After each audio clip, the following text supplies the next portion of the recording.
Section 6.2, we're going to look at transforming and combining random variables. All right, so this is going to look very familiar because in chapter 2, we did transformations to distributions of data. So if you remember these rules, okay, if we add or subtract a number, it adds or subtracts to measures of center, so like the mean, but it doesn't change measures of variability like standard deviation, and it does not change the shape of the distribution. Then if we multiply or divide, it's going to change two of those. It's going to change center, so the mean, it's going to change spread or variability, so standard deviation, but it's not going to change the shape of the distribution. Okay, these rules are the same for probability distributions. Okay, so for our random variables. Okay, so here it is written all in one spot. Same thing though. Okay, it changes measures of center. Mean is the big one, but these are also measures of center.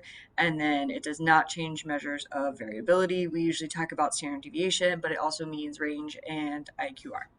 Okay, so for an example, we have the random variable x, which is the student score on a 50-point test. All right, but the teacher says one of those questions was really hard, so I'm going to add 5 points to everybody's score. And so y is going to be that scaled or curved score. All right, and so we need to describe the shape, center, and variability. Okay, for shape, it's going to be approximately normal because the original was normal, okay, and the shape doesn't change. For center, if I am adding 5 points to everybody's score, that is also going to add 5 points to the mean. So the mean was originally 35, add 5 to that, it's now 40. For variability, the standard deviation is not going to change. So it was 5 on the original, it stays 5. Okay, and then what about if we multiply or divide? So here we have the number of units. A lot of times these are called credits in college. So if you don't know, like most classes are worth like 3 credits. If it's a lab, it could be 4. If it's like an elective PE class, it could be like 1 or 2. And so this is the number of credits that students are taking in the fall semester. Okay, so we have the mean and standard deviation. And then the college charges $50 per unit. Okay, so we're going to define the random variable t as the tuition charge. So it's $50 times x, the number of units that they are taking. All right, so again, once we do that transformation, once we multiply everything by 50, what's going to happen to the shape? What's going to happen to the mean? What's going to happen to the standard deviation? Okay, this is our original shape. I would call this symmetric, but with 3 peaks, okay, because in between each peak it dips down. So symmetric with 3 peaks is the original shape, and it's the new shape because shape doesn't change. Okay, for center, we're going to multiply the mean by 50. So the old mean was 14.65. We multiply that by 50, and we get 732.50. All right, so that's the average cost in tuition that students are paying. For variability, we're going to multiply the standard deviation by 50 because standard deviation is affected when we multiply. So the next thing we're going to look at is combining variables. So putting 2 distributions together because it will give us some additional information. So in our last video, we talked about Pete's Jeep tours. Okay, so we're going to revisit Pete again. All right, and Pete has a sister named Erin, and she does Jeep tours too, but in a different part of the country. And so here is the number of passengers on Erin's adventures is her name. Okay. We want to know what is the sum. Okay, so x plus y, Pete's passengers plus Erin's passengers, and then what is the difference? Okay, so the rules when we combine variables is that the means can be added and subtracted.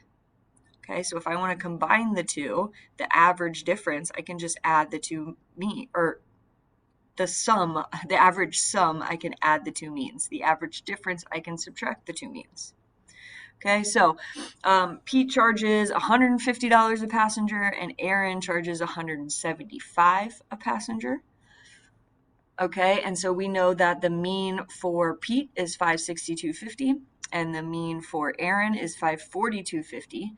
And so we want to know the sum of their two averages. We want to know the average that they collect together, right? And so it's as simple as just adding those two means together, right? And so we could say, when we interpret that, same interpretation as our expected values from last lesson, right? If many, many days are selected, the average amount Pete and Aaron can expect to collect is 1105 per day, because that is their two averages added together.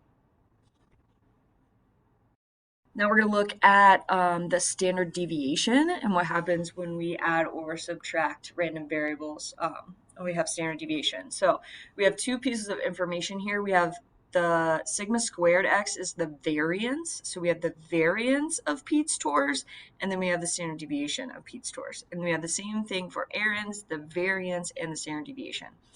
You might remember that variance is just standard deviation squared, or put it the other way, the standard deviation is the square root of the variance.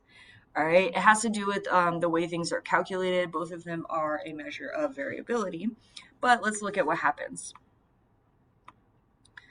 All right, so if I put Pete and Aaron's probabilities together, all right, and now here is the variance and the standard deviation of those two sums. So let's look at some things, okay? If I look at variances, Pete's is 1.1875, Aaron's is 0.89, the sum is 2.0775, okay? If I look at standard deviations, Pete's is 1.0897, Aaron's is 0.943, and the standard deviation of the sum is 1.441. Okay, if you notice for the variances, this number plus this number equals the variance per the sum. But the standard deviations, Pete's standard deviation plus Aaron's standard deviation is not equal, okay, to the standard deviation of the sums. So this brings up an important rule. Okay, when we add things, we can add the variances, but we cannot add standard deviations. Okay, I'm going to say that again. Make sure you write it down and keep this in your brain. We can add and subtract variances.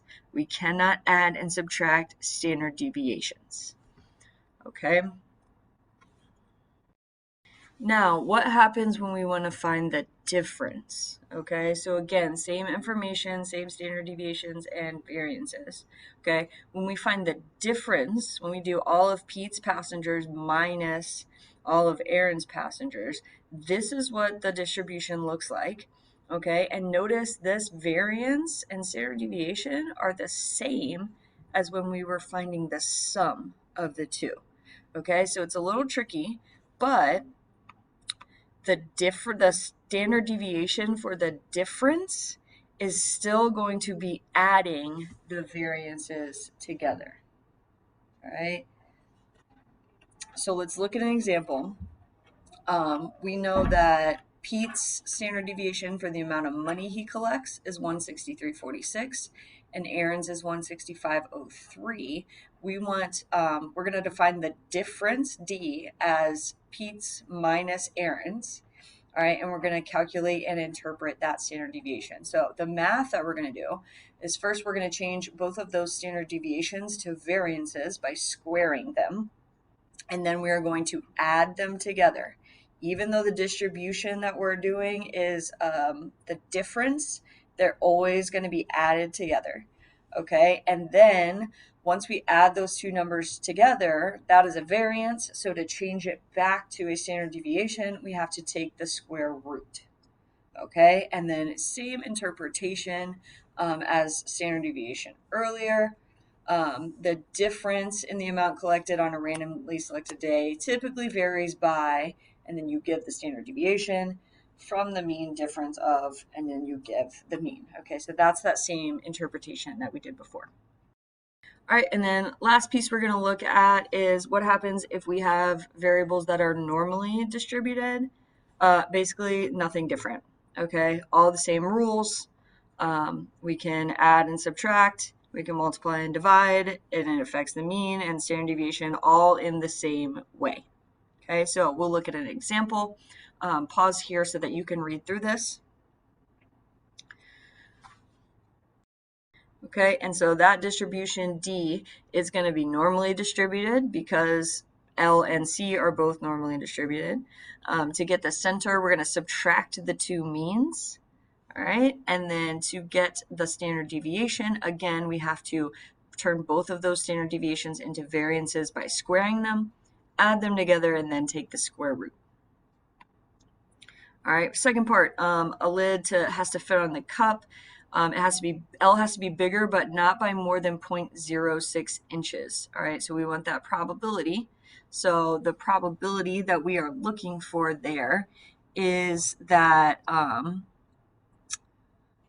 D, that difference, okay, has to be bigger than 0, but it can't be any bigger than 0.06. So we're looking for in between 0 and 0.06. All right, so now this is a normal distribution problem like we did in chapter 2. Okay, and so I'm going to go to my calculator, and again, this is fine to write as long as you write out lower, upper, mean, and standard deviation. You cannot just put the numbers, you have to say what they mean. Okay, and then as always, interpret. Don't just give me a number answer, give me a sentence or a phrase that tells me what that number means. So there's about a 77.7% chance that a randomly selected lid will fit on a randomly selected cup. All right, and that's it.